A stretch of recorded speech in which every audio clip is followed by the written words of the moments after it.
नमस्कार शेतकरी मित्रांनो, कांदा उत्पादक शेतकरी बांधवांसाठी आताच्या क्षणाची सर्वात महत्त्वाची आणि मोठी बातमी कांदा संदर्भातील कांद्याच्या भावात वाढ होणार का?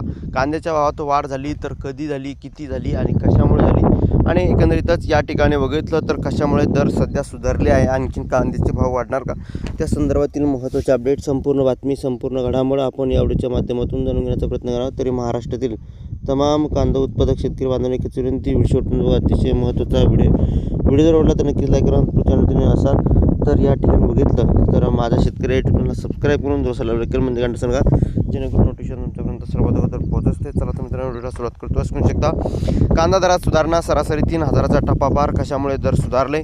आशियातील प्रमुख कांदा बाजारापैकी एक असलेल्या पिंपळगाव बसवंत कृषी उत्पन्न बाजार समितीत सध्या कांद्याच्या दरात सकारात्मक बदल दिसून येत आहे। बाजारात कांद्याला या ठिकाणी बघितलं सरासरी दर प्रति क्विंटल 3000 रुपयाच्या पुढे गेला असून उत्कृष्ट दर्जाच्या कांद्याला मालाला 2400 ते 3100 रुपयाचा दर मिळत आहे।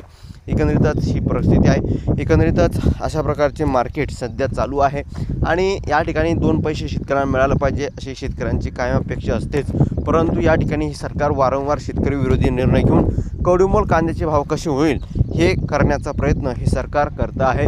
राज्य सरकार, केंद्र सरकार या ठिकाणी शेतकऱ्यांच्या मालाला भाव वाढू देत नाही, परंतु आता सध्याची परिस्थिती अशी झालेली आहे, कांदा मार्केटमध्ये शिल्लक नाही आहे आणि शिल्लक नसल्यामुळे जो काही नवीन कांदा येण्यात उशीर आहे आणि शिल्लक नसल्यामुळे या ठिकाणी आसमानी सुलतानी संकटामुळे बऱ्याचशा शेतकऱ्यांनी कांदा विकला, काहींचा खराब झाल्यामुळे एकंदरीतच आता थोडीफार कांद्याच्या भावात सुधारणा होताना दिसत आहे। कांद्याचे भाव वाढणारच आहे आणि जर या ठिकाणी बघितलं, जर सरकारने काही त्यामध्ये फाट घातली तर नक्कीच कांद्याच्या भावात या ठिकाणी घसरणही होऊ शकते, परंतु या ठिकाणी जर हे सरकार अशाच प्रकारचे कारस्थान जर करत राहिले तर नक्कीच कांद्याची भावाची जी काही परिस्थिती आहे ती बिकट आहे। धन्यवाद. लक्ष्मी